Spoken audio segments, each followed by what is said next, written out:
Untold centuries ago, one monstrous act forged a terrible legacy for mankind. The world's first murder. Cain talked with Abel, his brother, and it came to pass that when they were in the field, Cain rose up against Abel and slew him. Genesis 4:8. The victim, a humble shepherd named Abel. The assailant, Abel's older brother, Cain. They are the Bible's first two siblings, the sons of Adam and Eve. The tale of this sinister deed is one of the most chilling accounts in the Bible. Though the book of Genesis records the identity of the killer, this ancient crime, in essence, remains unsolved. It's almost as though we've gotten a police report of a particularly nasty murder. And even though we have the culprit, we don't know why he did what he did. We don't know how he did what he did. Riddled with paradox, this ancient murder mystery probes deep into mankind's darkest dimension. I think the biggest mystery of Cain and Abel is why God would create creatures who have such a capacity for hatred and evil. What compelled Cain to kill his brother? Was the crime premeditated murder or merely negligent homicide?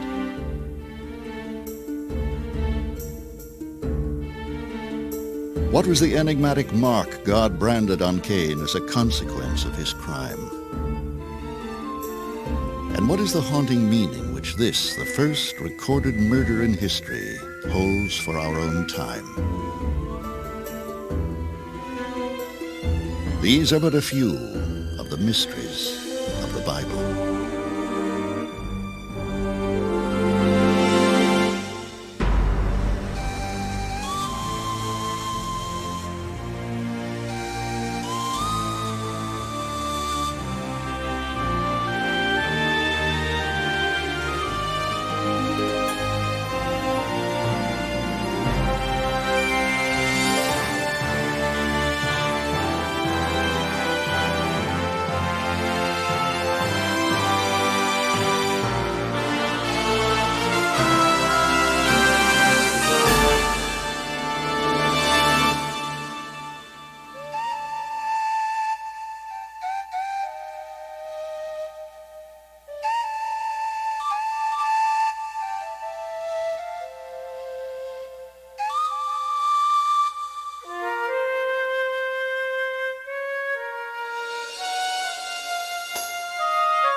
And Adam knew Eve, his wife, and she conceived and bore Cain, and said, I have gotten a man-child with the help of the Lord.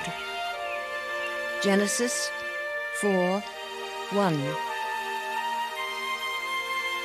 In the beginning, mankind's first couple shares the wonder of a miracle, the first human birth. For Adam and Eve, it is a profound moment of renewed hope. Their first taste of joy since their heartbreaking expulsion from paradise by God. For them, their newborn son Cain represents the prospect of a happier future.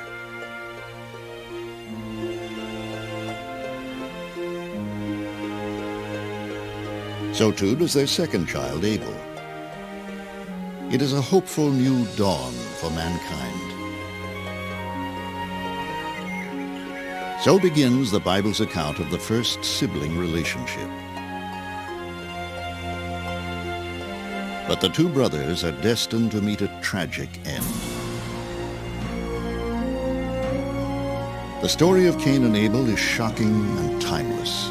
A cautionary tale rich with relevance for countless generations.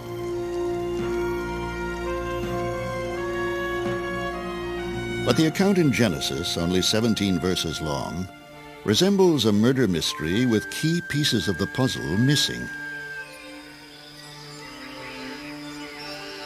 In order to unlock the story's secrets, biblical scholars have virtually assumed the role of criminal investigators.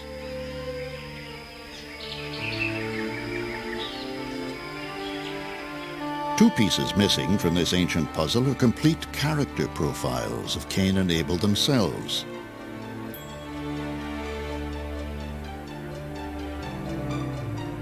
Rather than describing their individual personalities, the Bible defines them largely in terms of their relationship to one another. But mysteriously omitted from the Genesis account are the brothers' formative years, the time in which that relationship would have taken shape. Were Cain and Abel splintered by rivalry at the outset? Or could there once have been a deep brotherly love between them that the Bible fails to mention?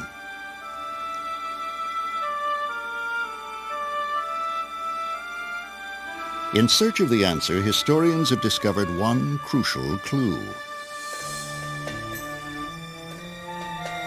Throughout the brief narrative, Cain and Abel's relationship as brothers is mentioned an astonishing 7 times. Is there significance to this repetition? Could it carry a hidden message? The constant repetition of the word brother is to show its ambiguity. On the one hand, they are brothers by blood. On the other hand, they're not brothers in spirit. And without the second, the first is meaningless. And so from the very beginning, there must have been friction and anger and resentment that culminated in this terrible deed. What was the cause of this bitter rivalry? Once again, the Hebrew Bible is inexplicably silent. But one theory finds its basis in a few key words of the story. And Abel was a keeper of the sheep, but Cain was a tiller of the soil. Genesis 4:2. In this harsher world outside the Garden of Eden, the brothers divide their labor to ensure the survival of their family. Is it possible that their contrasting vocations were at the heart of their rivalry? What we have here is a paradigm of ancient competition over resources because, you see, the farmers need irrigation, they need water rights. At the same time, the shepherds are looking for a place to pasture their flocks and are looking for a place where they too can water their flocks so that water becomes a real issue between these two groups. Although there was probably a professional antagonism between the brothers, it may have been merely a symptom of their rivalry, rather than its root cause.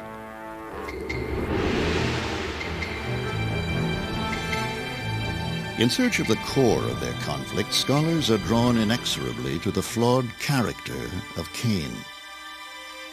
Who is this notorious figure? What is he thinking?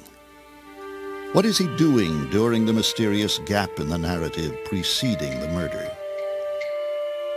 Even though it's very hard to be sure about what character Cain might have had before the incident with his brother Abel, and what Abel might have been like in relationship to Cain, there are some assumptions we can make. One is that Cain, as the older brother, may well have felt a certain degree of propriety, control, desire to be first in the family, because that can happen to any older child. Would he have been discriminating against his brother? Would he have been resentful of his brother, jealous of his brother? Would he have been lording it over his brother? An even more intriguing question is how Cain viewed God. Is it possible that a rivalry had developed not only between Cain and Abel, but also between Cain and God? And what was the nature of Cain's other significant relationship with his parents, Adam and Eve? Once again, the biblical text is silent. But scholars have discovered a clue that Adam and Eve may have foreseen the terrible tragedy to come. The evidence is contained in a time-honored Hebrew text known as the Midrash, a compilation of biblical traditions written by ancient rabbis. The rabbis tell us that Eve had a dream one night, and she saw blood coming out of Abel's mouth and falling into the mouth of Cain. When she told Adam that dream, he was extremely upset, and he wondered whether or not the enmity that he was already seeing between these brothers was to turn into something worse. And so he settled the two boys in different places, gave them different households, even trained them to different professions in order to keep them apart, to avert the violence that Eve had seen in her dream. Could Adam truly prevent the catastrophe foreseen in Eve's terrifying prophetic dream? Or was a fatal confrontation inevitable?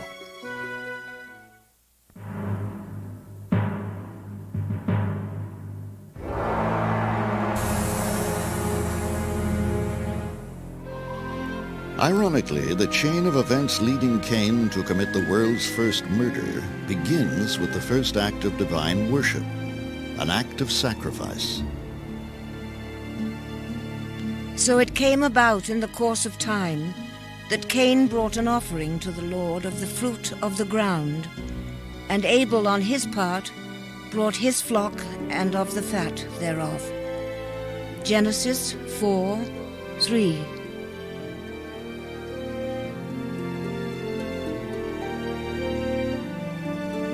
Each brother expresses his reverence for God with a different form of sacrifice. Each offers the product of his chosen vocation.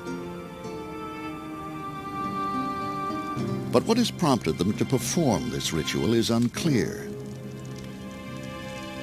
The biblical account makes no mention of God requesting it. What inspired this early act of worship?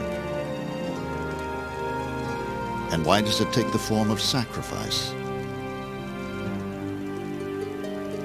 In the Bible, and even today, there is a sense that if you love someone, the best way to show that love is to offer something dear to you. And when somebody in the Bible wants to show God some measure of devotion or care or love, what they do is take something that's dear and offer it to God. It's not that God needs it, but people do.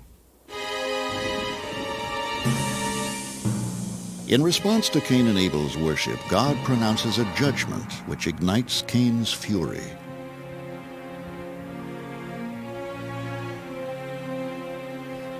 And the Lord had regard for Abel and his offering, but for Cain and his offering he had no regard.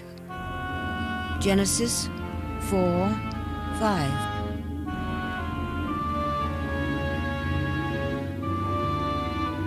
The Bible does not specify the manner in which God makes his decision known to the brothers, but one theory of what may have occurred is found in the Midrash, the oral traditions of ancient rabbis.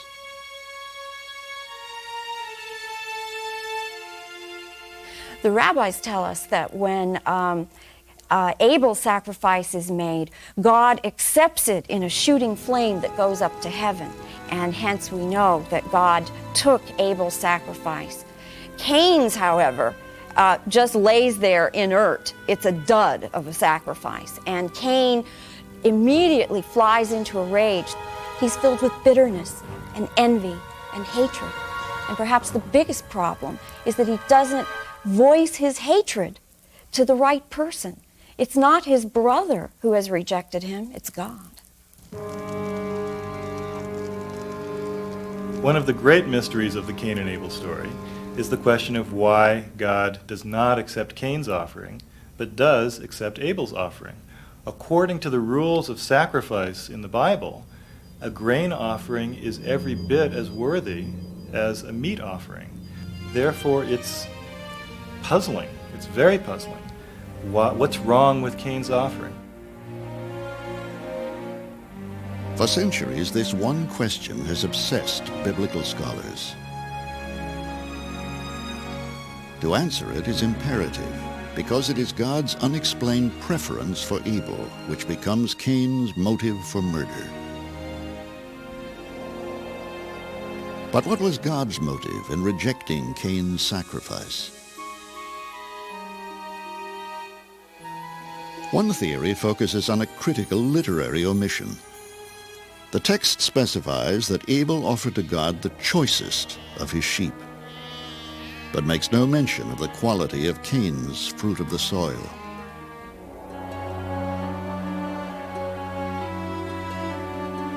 Could this indicate that God rejected Cain because he had not given his finest offering?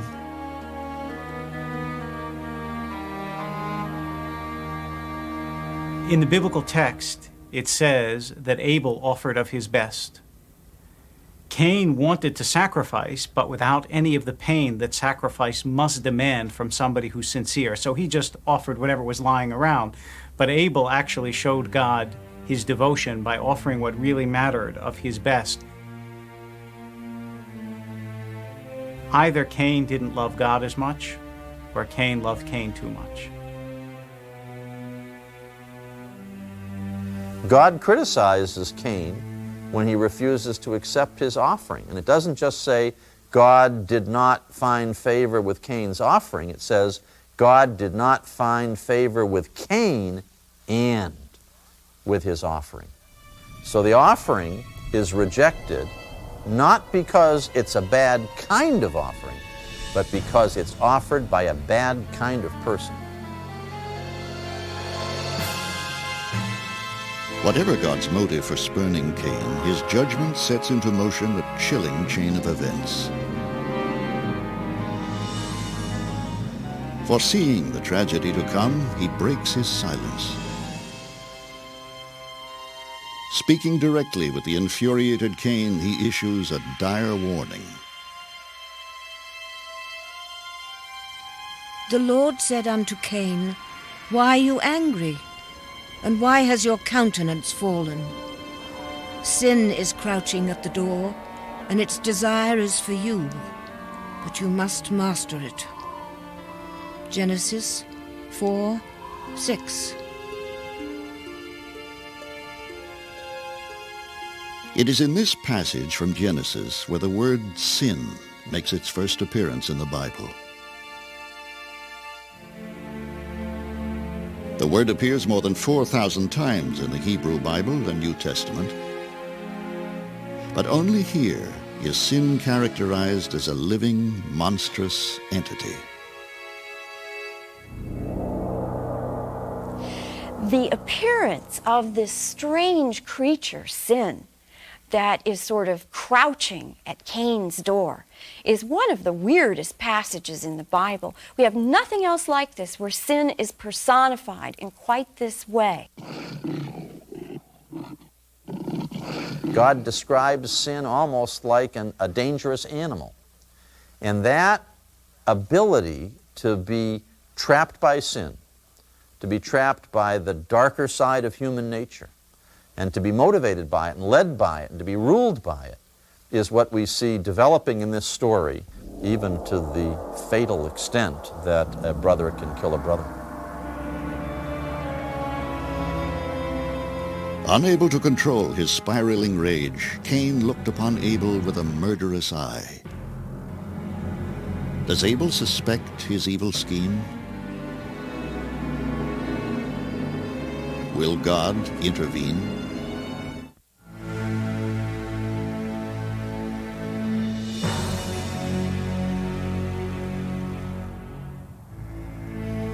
Centuries ago, a world untarnished by violence basked in its last moments of innocence. For the world's first murder is about to be committed. Mysteriously, this pivotal incident in biblical history is described only briefly in the Genesis narrative. Cain talked with Abel his brother, and it came to pass that when they were in the field, Cain rose up against Abel and slew him. Genesis 4:8.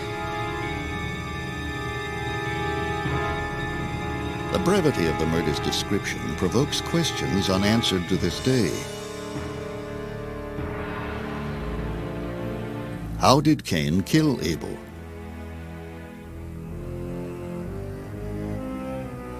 Did Cain bury or destroy the body, trying to conceal his crime? But one crucial question goes beyond the physical circumstances of the crime. Was Cain truly guilty of murder? Or could extenuating circumstances have existed which lessened his degree of responsibility for Abel's death?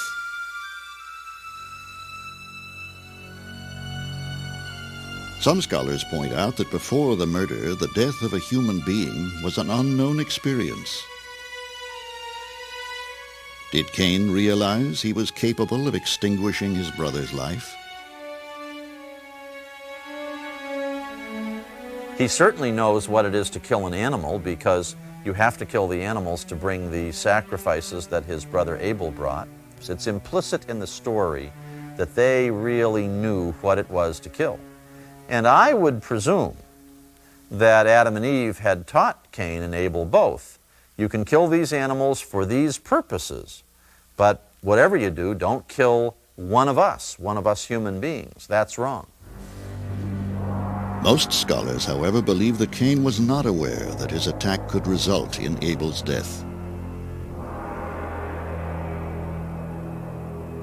It's quite likely that Cain did not know the effect of the blows that he rained, whether by fist or by stone or rocks or so on his brother. He must have been utterly horrified, actually, since he'd never seen a dead human being before. He must have been totally stunned by what happened. It was homicide, but not actually murder.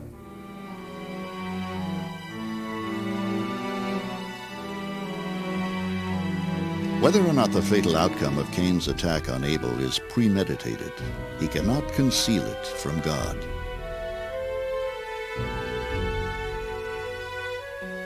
In an unexpected twist in the narrative, a witness to the murder surfaces to expose Cain. But this is not a witness in the conventional sense.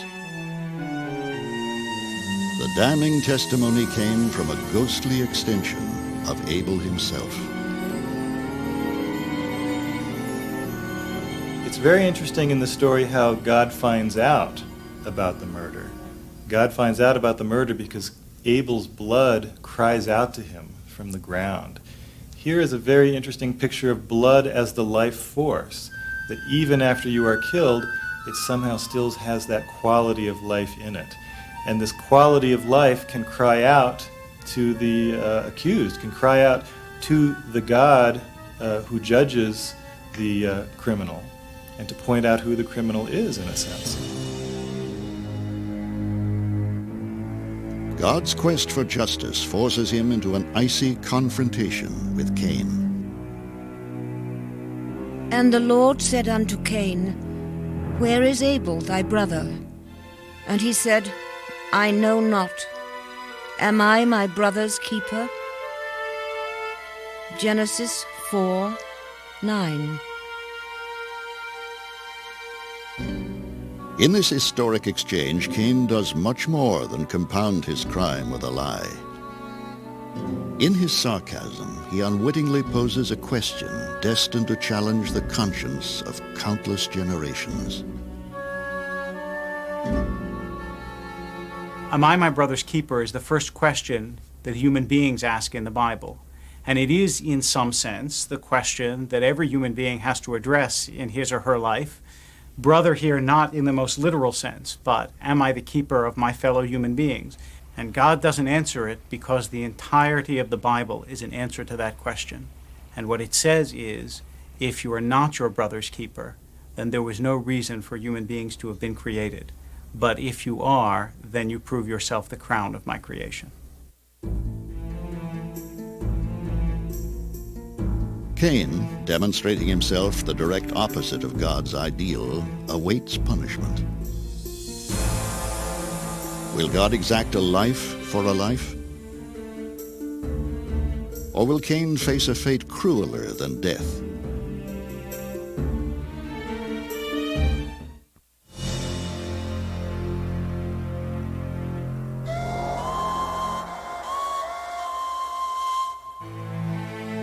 In the wake of the world's first murder, an unsuspecting shepherd named Abel lies dead. Precisely how, where, and why he was killed by his brother Cain may never be known. But these unanswered questions quickly give way in the biblical account to a whole new set of mysteries. Perhaps the most baffling of these mysteries is God's unusual punishment of Cain. When thou tillest the ground, it shall not yield unto thee her strength. A fugitive and a vagabond shalt thou be on the earth. Genesis 4:12.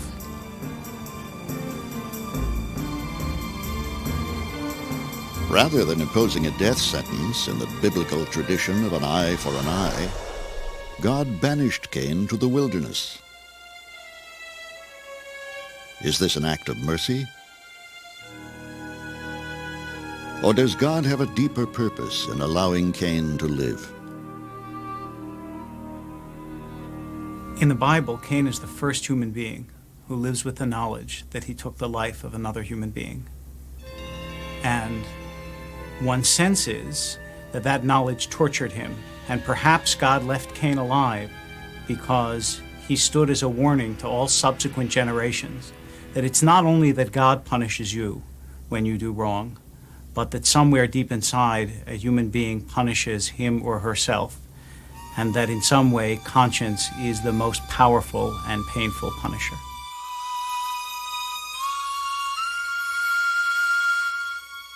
Some scholars suspect a different motive may lie behind God's mercy. One wonders if God doesn't feel, after the fact, something like an accomplice in Abel's murder, because God is the one who treated the two boys differently, hence giving them a reason to fight. So we have to wonder if God doesn't feel rather sheepish about the fact that God had a part in what happened to Abel. Whatever God's motive for sparing Cain's life, his judgment inexplicably terrifies Cain. And Cain said unto the Lord, My punishment is more than I can bear, and it shall come to pass that every one that findeth me shall kill me. Genesis 4:13. But who were the potential assassins he feared? According to the Bible, after Abel's murder, Earth's only inhabitants were Cain himself and his parents, Adam and Eve.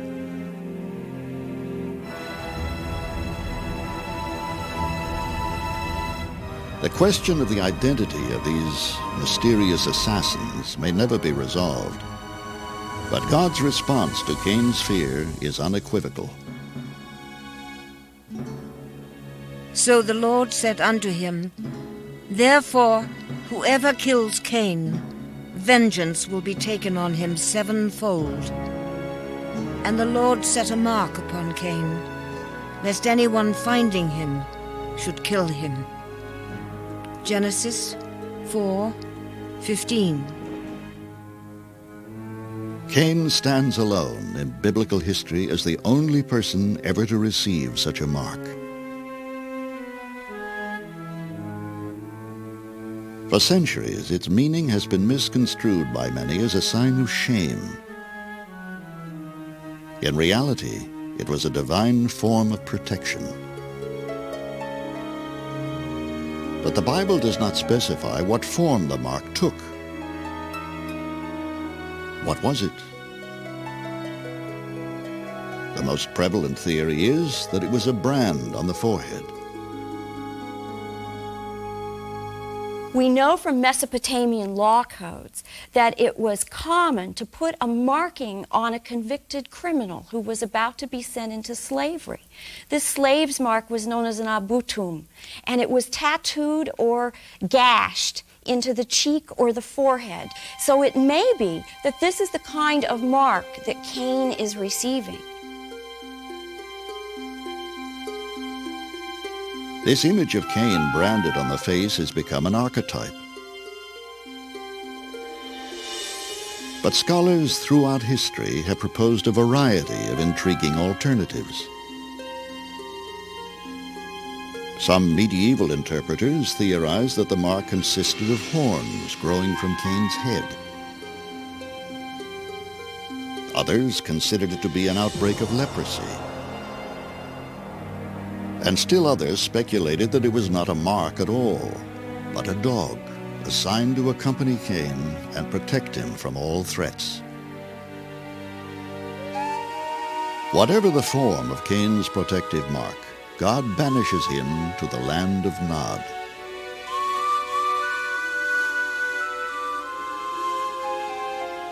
But where is this mysterious wilderness?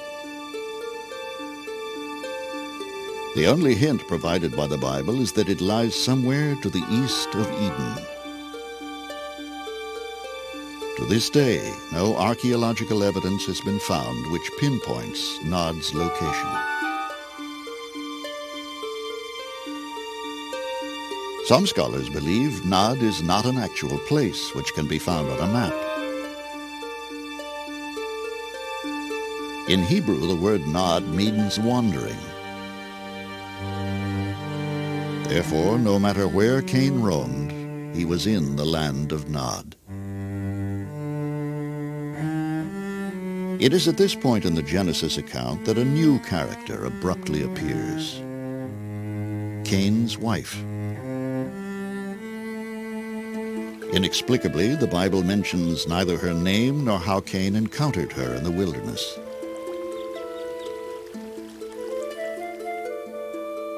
But the larger mystery lies in her very existence. Again, the Bible has made no mention of any other people besides Cain, Abel, and their parents.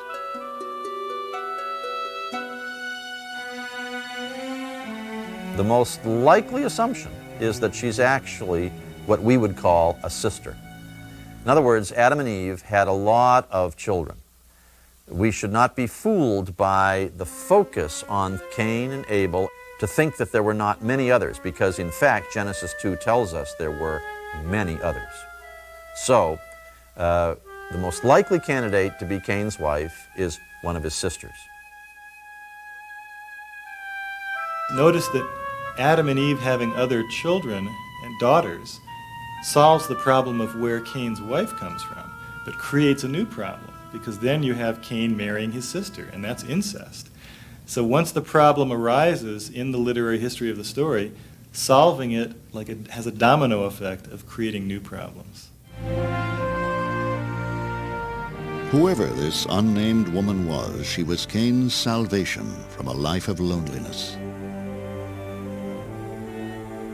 But Cain was still a haunted man, forced to live outside God's presence for the rest of his days.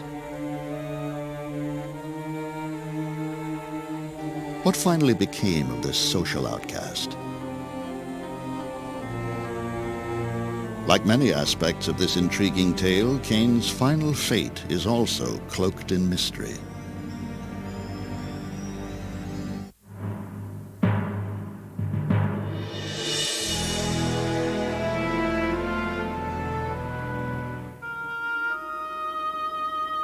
Brother,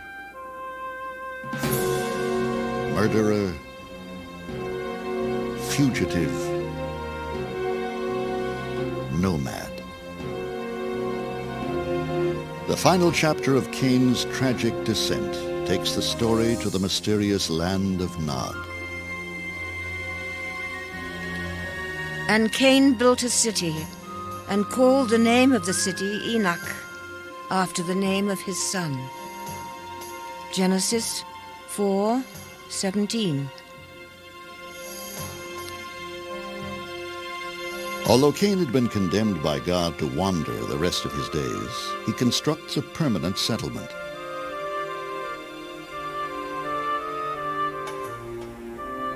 There, with his new wife, he will bring forth a new race of city dwellers.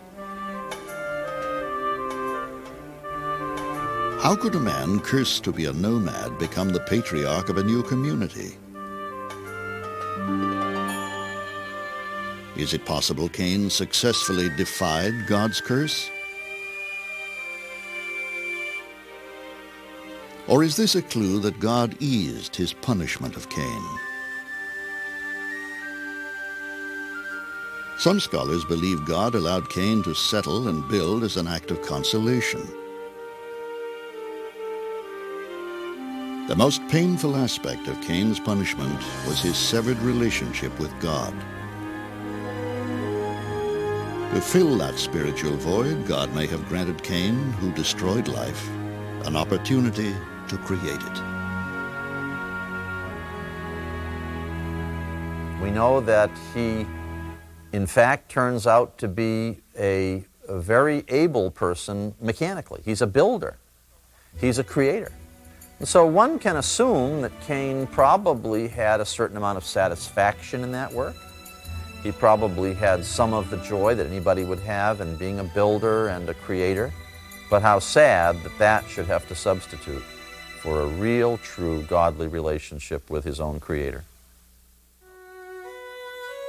Outwardly successful, yet spiritually vacant, Cain lives out the rest of his days in the city he built. But the Bible is silent concerning how Cain finally died. Searching for clues, scholars have looked to ancient texts beyond the Bible, which offer intriguing theories. One revealing story is contained in the Book of Jubilees, an expansion of the Book of Genesis from the 3rd century before the Common Era. In its account, the manner of Cain's death eerily echoes the way that Cain had killed Abel.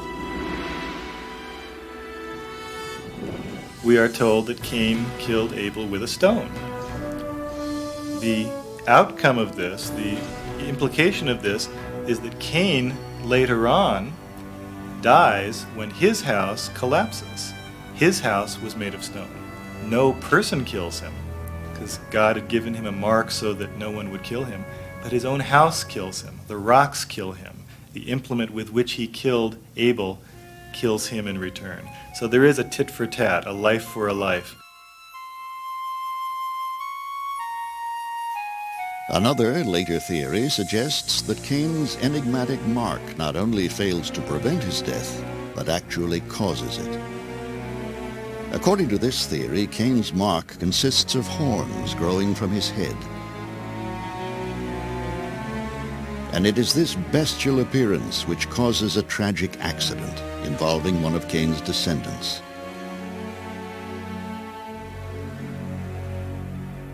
His offspring is out hunting, but he's blind, so he goes with his little boy, and the little boy says, "Dad, off in that direction I see a strange creature with a horn." Well, Cain's offspring shoots the arrow, and when the boy and the hunter go to see what has been killed, it turns out it was their father, Cain.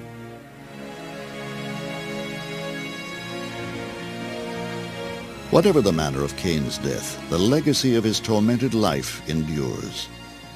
For as long as the potential for violence lurks within each human heart, perhaps the murder Cain committed will never truly be solved. And the significance of Cain's haunting question to God echoes to this day.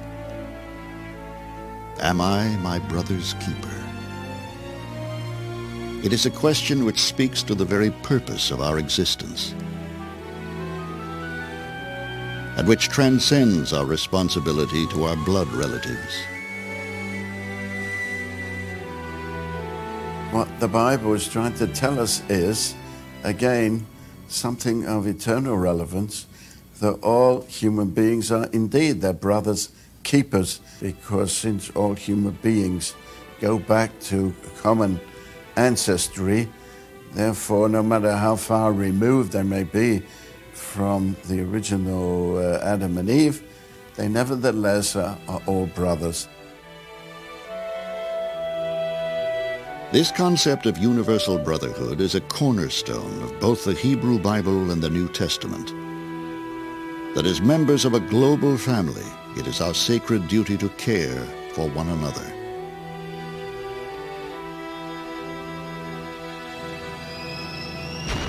The tragic reality of human history, however, is that we do not. Mankind has continued to follow Cain's murderous example instead of resisting it. Ironically, it has been the conflicts between brothers which have been fought with the worst ferocity. From the American Civil War to the violence that ravages Northern Ireland, those with the closest bonds of blood and family have often strived the hardest to destroy each other.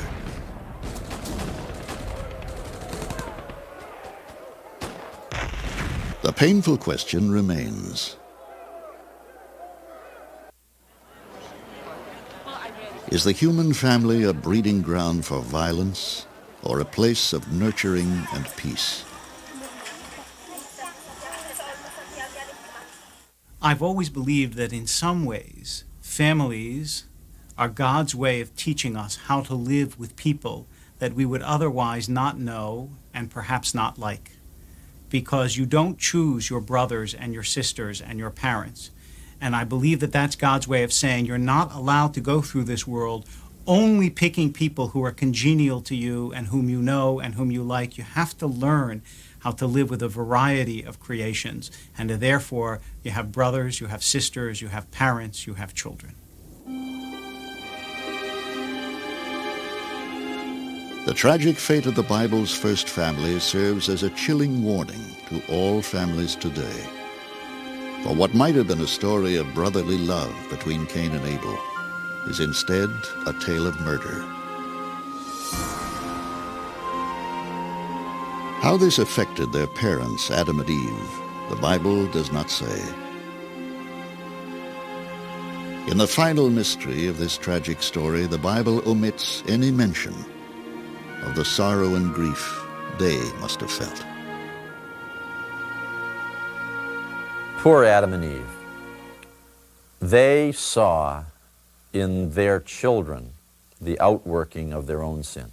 The sin they had introduced, coming full circle in their own children. So it must have hurt. It must have hurt a great deal. More deeply bonded than ever by their grief, did Adam and Eve finally transcend their tragic loss?